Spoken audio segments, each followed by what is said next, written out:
Basically what inspired me to do it was that it's pretty much about a storm developing, and I just kind of got the inspiration about, like, I should write about rain. And that's what happened because it was an assignment. I guess make the rhymes better just because it's older to me and it feels a little weird.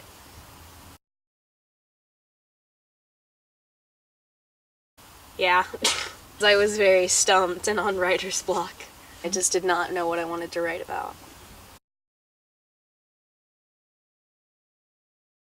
The last two lines. The clouds illuminate with blue and white, with energies of volts awaiting to strike.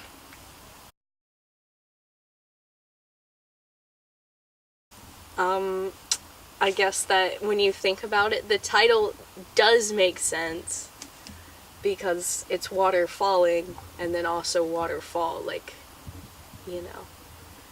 I know that's a weird thing to want people to take out of it.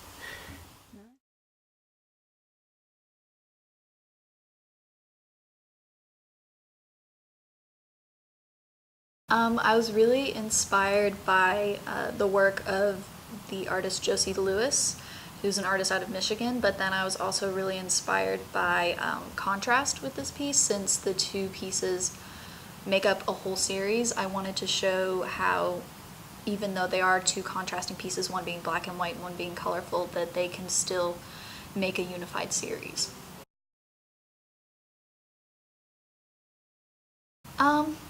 I'm not sure I would change or add anything, I think, to the pieces themselves, but one thing I would do is go back during the process and maybe change the timing of certain things or the way that I mix the paints or this kind of thing, because I wouldn't change the outcome because I love the pieces, but there are certain aspects of the process that I might have changed.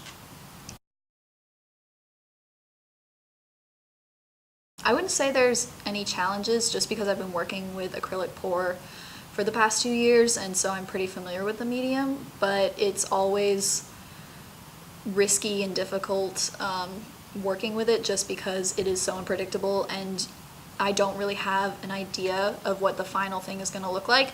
So I could make one wrong move or one wrong tilt or spray too much WD-40 over it and the whole thing just goes bad. So it's more of I have to be calculated and precise while also trying to make very free abstract art.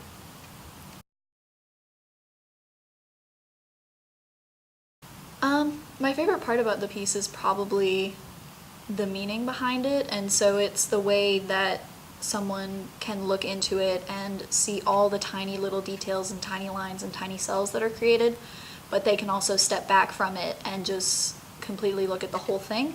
And that is why I called the piece Submerge. It's just because you can become totally engrossed in looking at all the tiny details, but then when you look at the whole thing, it just kind of surrounds you with how much there actually is to the piece.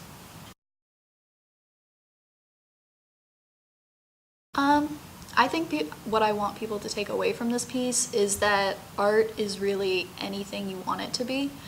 And so I touch on this with some of my other pieces, but this one in particular, with the way that it contrasts, a lot of people take different meanings from it, and that's why I try to be a little bit more vague in my descriptions of the art pieces, because I want everyone to be able to see different things in it.